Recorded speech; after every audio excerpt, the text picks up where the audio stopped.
Proceed. Judge, one of the conversations that Mr. Bratton and I have had over the last couple of weeks, and certainly while this case was pending, is that everything that you've got in front of you was not going to be a surprise. We knew what our background here was.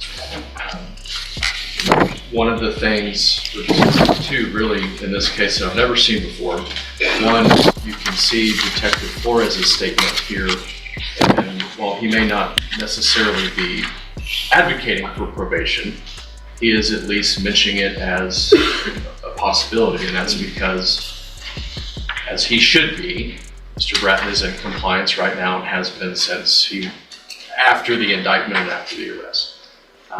The other reason for that is because they have, maybe limited, but they have interactions with each other because he's required to check in with him and stay in touch with him as part of his registration.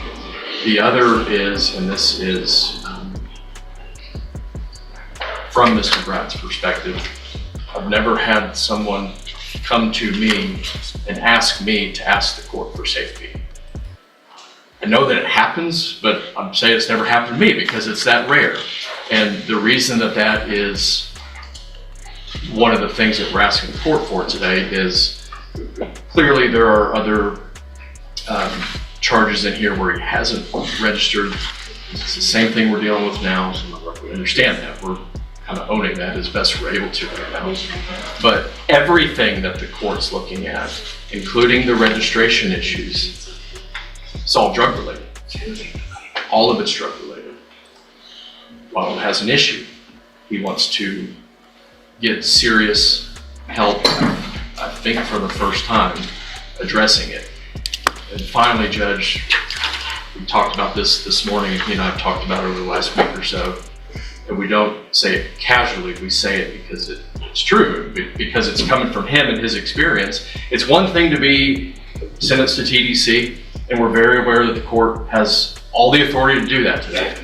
The way that he said it to me is, it would be very easy to go do something I've already done and sit and count time. Not that there aren't other things that he can do to improve himself, but sitting and counting time is not hard. Yeah. Doing probation with some pretty serious restrictions on it is hard. Certainly, it's at least harder than that, as he's conveyed it to me. We have asked, while this case has been pending a number of different times, at least 2 or 3, for permission to leave the county to go work for a weekend or work some odd jobs because, frankly, he's scraping it together